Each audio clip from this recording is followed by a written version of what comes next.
Ami, la vieillesse se manifeste par des cheveux grisonnants, un corps affaibli, des dents fragiles, des joues creuses, une fatigue rapide, un teint terne, une digestion difficile et une vision déclinante.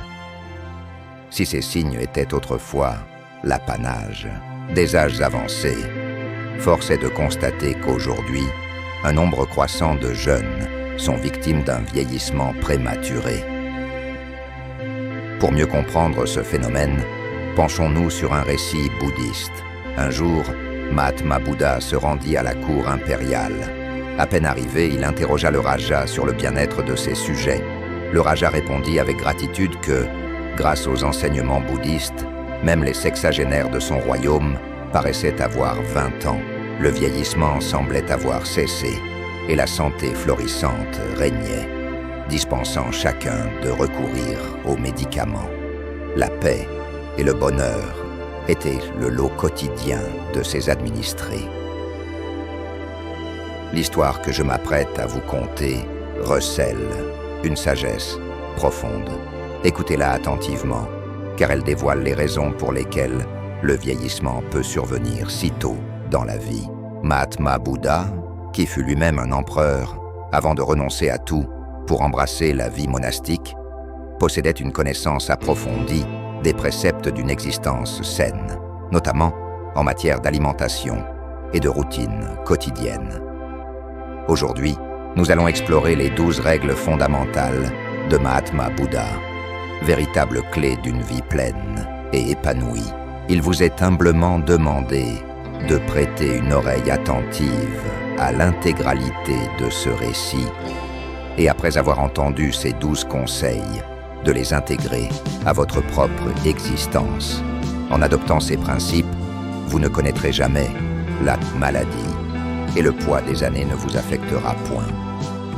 Cette compréhension nous parviendra à travers une histoire dont chaque moment restera gravé dans votre conscience, vous permettant une application concrète dans votre vie. Laissez-moi vous conter l'histoire d'un roi d'antan, nommé Bodhar Singh. Ce monarque était réputé pour sa bienveillance, sa justice et son honnêteté. Il avait 2 reines d'une grande beauté, mais au caractère cruel. Malgré leur beauté, elles ne partageaient pas la nature pieuse du roi. L'amour du roi pour la justice était tel que ses sujets ne souffraient jamais. Il avait institué un conseil de 9 ministres, chacun responsable d'un département veillant à l'approvisionnement alimentaire et à diverses tâches. Les instructions royales étaient si strictes que toute négligence était passible de la peine capitale. C'est pourquoi le conseil travaillait avec une intégrité exemplaire. Chaque fois que le roi devait rendre un jugement, il le faisait avec impartialité, pesant attentivement les 2 parties avant de prendre une décision équitable. Le peuple du royaume vivait ainsi dans le bonheur. Chaque semaine, le roi effectuait des visites à travers ses terres. Lors de ces tournées, les habitants se rassemblaient pour informer de la quantité de grains disponibles dans chaque foyer et s'assurer que personne ne manquait de nourriture. Les mesures prises par le roi garantissaient la prospérité de ses sujets. Le royaume fonctionnait harmonieusement et la satisfaction générale engendrait une louange constante envers le souverain. Un jour, lors d'une assemblée, un paysan et sa femme s'approchèrent du roi, implorant son aide face à un grave problème. Le roi, avec sa bonté habituelle, les invita à exposer leurs difficultés. Le paysan expliqua que ses 2 fils, à peine âgés de 26 ou 28 ans, paraissaient en avoir 60. Leurs cheveux tombaient, leur ventre s'était arrondi et une paresse accablante les avait envahis, les empêchant de travailler. Malgré de nombreux remèdes essayés, aucune amélioration n'avait été constatée. Le roi, compatissant, ordonna à ses ministres de faire soigner les fils du paysan par le médecin royal, les frais étant pris en charge par le trésor de l'État. L'ordre fut exécuté et le médecin prodigua ses soins. Cependant, après une longue période, le paysan revint à l'assemblée, désespéré. Aucun soulagement n'avait été apporté et ses fils restaient dans le même état. Le roi promit d'y réfléchir. Pendant qu'il méditait, une autre personne arriva en pleurs, confrontée au même problème. Peu à peu, l'affliction se répandit et plus de la moitié des habitants du village s'approchèrent du roi, le laissant perplexe. Il convoqua immédiatement une réunion d'urgence, déclarant que ce mal devait être éradiqué. Une enquête approfondie fut ordonnée pour déterminer la cause de ce vieillissement et de cet épuisement prématuré qui frappèrent les jeunes du royaume. Le roi insista sur l'urgence d'agir et chacun regagna son foyer. Tous les guérisseurs connus furent convoqués pour une réunion extraordinaire afin de débattre de cette étrange affliction. Le roi leur donna 10 jours pour enquêter et découvrir l'origine de cette maladie ou de ce problème. Il promit une récompense royale à quiconque établirait un diagnostic précis. Les nobles se mirent à l'œuvre, parcourant les maisons, jour et nuit. Au terme des 10 jours, tous les médecins royaux et les guérisseurs se réunirent à l'Assemblée d'État. Le roi interrogea chaque guérisseur sur ses découvertes, mais malgré leurs efforts, aucun n'avait trouvé de solution. Soudain, un vieux guérisseur, âgé d'environ 125 ou 130 ans, se leva et s'adressa au roi. Selon ses investigations, le problème résidait dans leur mode de vie et leur alimentation, bien qu'il n'eût pas de remède précis à proposer. Le roi fut déconcerté par cette révélation venant d'un homme aussi âgé. Il demanda quelle serait alors la solution, soulignant l'inquiétude de son peuple depuis un mois face à ce désastre, une inquiétude qu'il partageait, constatant même la chute de ses propres cheveux et celle de sa famille. Il implora le vieux guérisseur de leur apporter une réponse. Le vieux guérisseur joignit les mains et confessa qu'il n'avait pas de solution définitive. Cependant, il affirma qu'une personne détenait la clé de tous leurs maux et que si on faisait appel à ce guérisseur, tous les problèmes du royaume seraient résolus et les maladies disparaîtraient à jamais. Personne d'autre ne possédait une telle sagesse. Le roi, impatient, pressa le guérisseur de révéler l'identité de ce sage, afin de l'inviter sans délai dans son royaume. Le guérisseur répondit humblement qu'il ignorait où il résidait, supposant qu'il prêchait dans un autre État. Il suggéra d'envoyer des soldats à travers le royaume pour découvrir où et quand Mahatma Bouddha dispensait ses sermons, car lui seul détenait la solution à ses maux. Le roi ordonna à son ministre le plus compétent de localiser Mahatma Bouddha au plus vite et de le conduire au royaume avec respect et honneur. Il mobilisa tous les espions nécessaires pour cette mission urgente. Un message fut envoyé au peuple annonçant l'appel de l'empereur. Si Mahatma Bouddha ne venait pas, le roi se résolvait à aller à sa rencontre pour lui exposer leurs problèmes.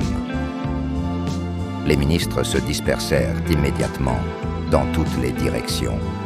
Après de longues recherches, ils découvrirent que Mahatma Bouddha prêchait dans un lieu très éloigné. Les ministres se rendirent auprès de lui rendirent hommage et lui transmirent l'appel urgent de leur roi, dont le royaume était frappé par une grave maladie. Ils le supplièrent de les accompagner. Mahatma Bouddha, animé d'une profonde bienveillance et d'une joie constante, aspirait au bien-être et au bonheur de tous les êtres vivants. Son esprit était pur de toute tromperie et il souhaitait que chacun vive dans la joie. En entendant les soldats, il accepta sans hésiter de se rendre au royaume avec le ministre et ses disciples. Le roi accueillit chaleureusement Mahatma Bouddha à sa cour, le salua avec respect et l'invita avec tous les honneurs dus à son rang spirituel. Ensuite, le roi exposa la situation. Son peuple, habituellement si heureux, était frappé par un grand malheur qui l'affectait profondément, car ses sujets étaient sa famille. Il implora Mahatma Bouddha de résoudre leurs problèmes. Le roi loua Mahatma Bouddha, qui fut touché par sa sollicitude. Avec un sourire, il assura que ce n'était qu'une simple affaire et que tout rentrerait dans l'ordre. Le roi, bien que soulagé, ne put s'empêcher de remarquer la simplicité avec laquelle Le sage abordait un problème si grave. Il pria alors le gourou de faire ce qui était nécessaire pour le bien de son peuple. Un disciple de Mahatma Bouddha s'avança à un signe de son maître.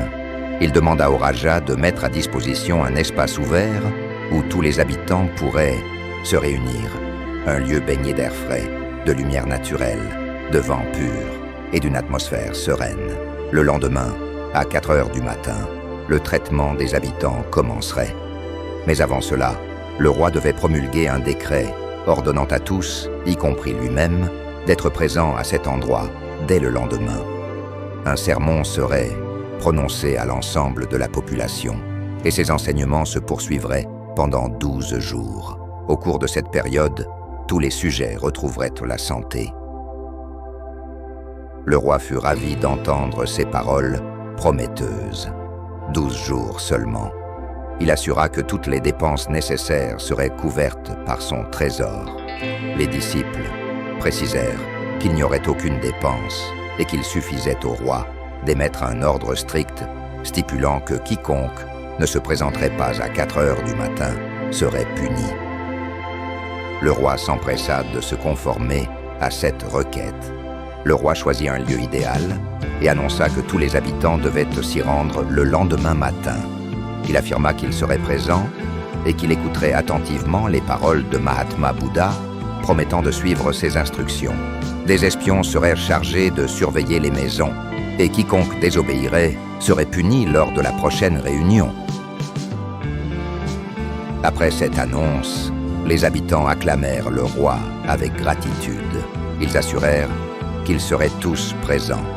Ils saluèrent respectueusement Mahatma Bouddha et se dispersèrent. L'assemblée fut ajournée et le sermon de Mahatma Bouddha fut fixé au lendemain. À 4 heures du matin, tous étaient présents pour écouter l'enseignement de Mahatma Bouddha. Celui-ci fit signe à son disciple qui se leva et annonça que dès le lendemain, tous les habitants de l'État devraient commencer à boire 2 à 3 verres d'eau tiède à leur réveil. Lentement, dans une cruche, quiconque ne suivrait pas cette indication ne trouverait aucun soulagement. Tel fut le premier sermon de Mahatma Bouddha, un précepte à suivre scrupuleusement, car le lendemain serait prononcé le 2e sermon. La présence de tous était impérative. Le lendemain, tous les habitants assistèrent ponctuellement à la réunion. Mahatma Bouddha interrogea l'assemblée sur le suivi de son premier conseil. Toutes les mains se levèrent et chacun témoigna avoir suivi la recommandation et ressentir un grand soulagement. Leurs estomacs s'étaient purifiés, leur corps était léger et ils se sentaient en parfaite santé. Alors, Mahatma Bouddha donna son 2e conseil par l'intermédiaire de son disciple. Chacun devait sortir marcher. La distance recommandée était de 2 à 3 kilomètres. Les enfants et les jeunes devaient courir pendant cette marche, tandis que les personnes âgées de 40 à 50 ans devaient marcher rapidement, à raison d'un pas par seconde, soit 60 pas par minute. S'ils se sentaient capables de courir, ils ne devaient pas le faire trop vite, mais parcourir les 2 à 3 kilomètres selon leur capacité. Tel fut le sermon du 2e jour. La réunion reprit le lendemain, et Mahatma Bouddha demanda à nouveau si tous avaient suivi les instructions des 2 premiers jours. Tous les présents levèrent la main en signe d'acquiescement. Le disciple interrogea alors sur leur état actuel. La réponse fut unanime. Ils ne souffraient plus d'aucune maladie et se sentaient complètement rétablis. Les disciples annoncèrent ensuite que chacun devait pratiquer le yoga et le pranayama selon ses capacités, incluant des techniques de pranayama comme l'anulom vilom et le surya pranayama. Ils expliquèrent comment exécuter ces exercices et insistèrent sur la nécessité d'une pratique quotidienne d'au moins 30 à 45 minutes. Cette réunion prit également fin. Le lendemain, une autre réunion rassembla tous les Bichamtusno habitants. On les interrogea sur leur routine quotidienne et leur adhésion aux instructions. Tous répondirent qu'ils n'avaient plus l'impression d'être malades et que leurs yeux s'ouvraient automatiquement à 4 heures du matin, sans avoir besoin de réveil. En entendant cela, le roi fut rempli de satisfaction et d'étonnement de constater la guérison de son peuple sans aucune dépense. Le roi, profondément reconnaissant, implora Mahatma Bouddha de rester dans son royaume. Mahatma Bouddha, avec son éternelle sérénité, répondit que maintenant que chacun connaissait le pranayama, l'étape suivante concernait l'alimentation.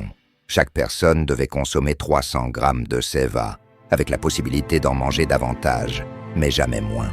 Après cela, chacun pouvait reprendre ses activités habituelles.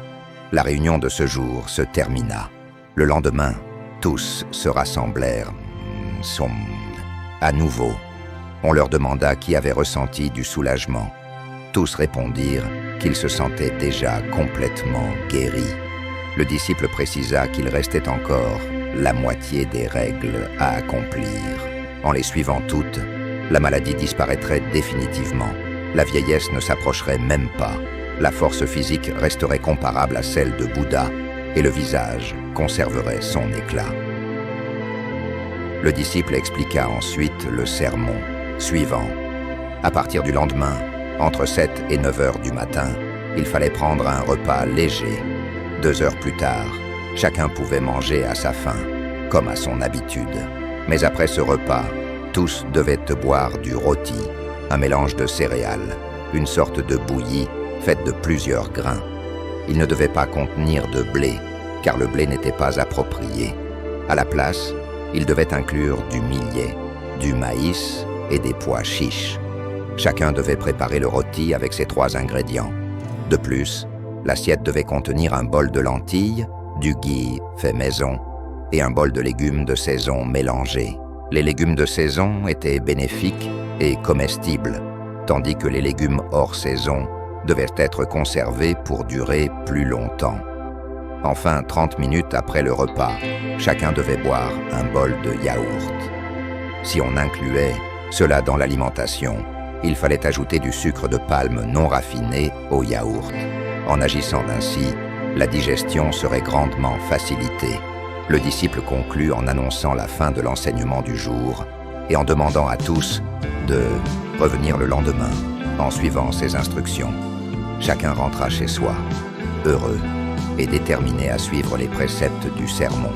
Le lendemain, une autre réunion eut lieu et tous les habitants étaient présents.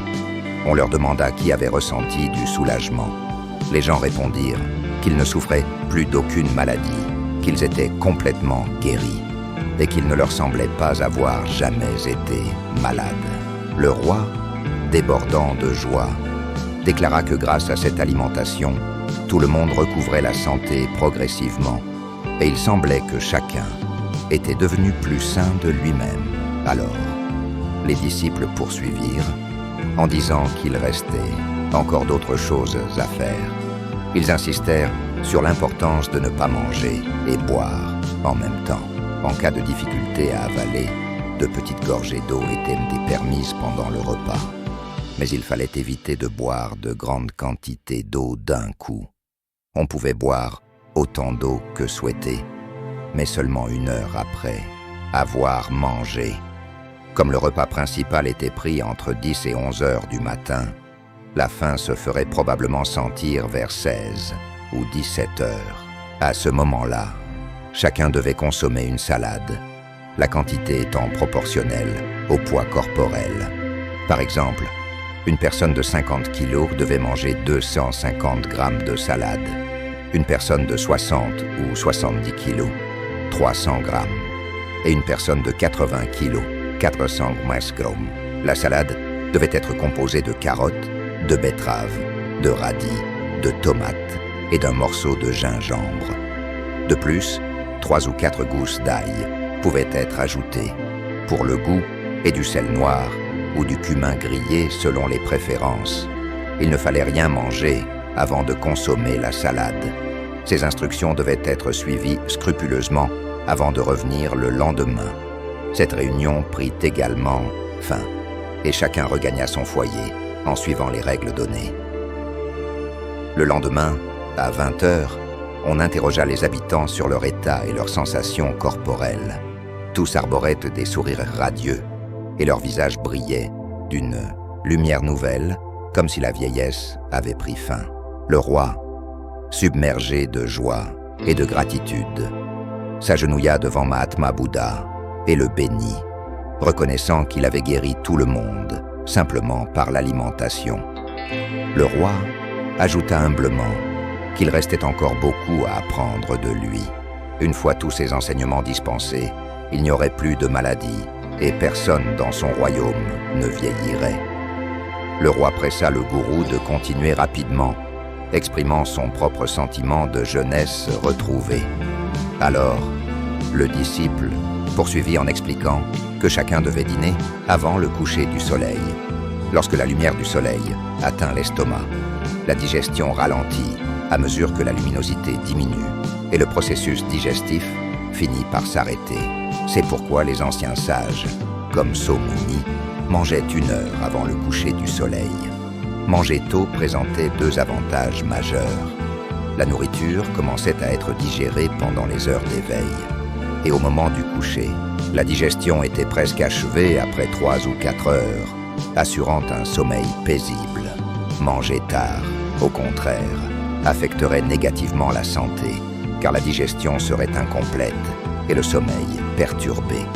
Il était donc essentiel de dîner 1 heure avant le coucher du soleil et de privilégier un repas léger composé de céréales multigrains et de légumes de saison, en ne mangeant que le nécessaire, comme si l'on avait à peine mangé. 1 heure plus tard, il fallait boire un verre de lait avec 3 grammes de curcuma fait maison. Quelques heures avant de dormir, il ne fallait rien faire d'autre que se reposer et se coucher avant 22 heures. Se coucher à 22 heures assurait un sommeil profond et une digestion complète. Un bon sommeil permettait de se réveiller automatiquement vers 4h25 du matin, sans stress et sans souffrir d'aucune maladie. En résumé, le disciple insista sur la nécessité de vivre dans le présent, à l'image des jeunes enfants. Un jeune enfant ne se soucie pas des querelles de sa mère ou de la disponibilité de nourriture. Il mange simplement ce qu'il a et continue de jouer une fois son estomac rempli. De même, il fallait se concentrer sur l'instant présent sans s'inquiéter du passé ou du futur. Il ne fallait pas se stresser pour ce que l'on possédait aujourd'hui ou pour ce qui arriverait demain. Il fallait être satisfait de ce que l'on avait et ne pas se focaliser sur le passé. Vivre dans le présent éliminait le stress et l'anxiété, prévenant ainsi les maladies. Il était crucial de suivre ces règles et de ne jamais consommer de nourriture achetée à l'extérieur. Toute la nourriture devait être préparée à la maison, car celle vendue dans la rue était souvent de mauvaise qualité. Quiconque suivrait scrupuleusement toutes ces instructions ne vieillirait jamais et ne tomberait jamais malade. Chacun devait appliquer les mêmes règles, et 1 mois plus tard, une autre réunion aurait lieu avec tous les participants. Les jours s'écoulèrent ainsi. Au bout d'1 mois, Mahatma Bouddha revint à l'assemblée. Le roi se précipita pour l'accueillir et l'invita respectueusement à la cour royale, le considérant comme un hôte de marque. Mahatma Bouddha sourit et demanda au roi des nouvelles de son peuple. Le roi répondit avec joie que les enseignements qu'il avait dispensés avaient rendu tous ses habitants très heureux. Ceux qui paraissaient autrefois avoir 60 ans en paraissaient maintenant 21. Le vieillissement avait cessé et les gens se reposaient, n'ayant plus besoin de médicaments. Tous étaient en parfaite santé et heureux. Amis, que pensez-vous de ces 12 enseignements de Mahatma Bouddha sur la santé? Les mettrez-vous en pratique? N'hésitez pas à laisser vos commentaires ci-dessous et à manifester votre appréciation pour cette vidéo en la partageant avec vos proches et en vous abonnant pour ne manquer aucun de nos prochains enseignements. Merci pour votre soutien constant qui m'inspire jour après jour à continuer de partager cette sagesse. Votre intérêt et votre participation sont la raison pour laquelle je continue de créer du contenu précieux. Je vous remercie sincèrement pour votre soutien indéfectible et vous souhaite paix et bien-être sur votre chemin. À la prochaine, mes chers amis.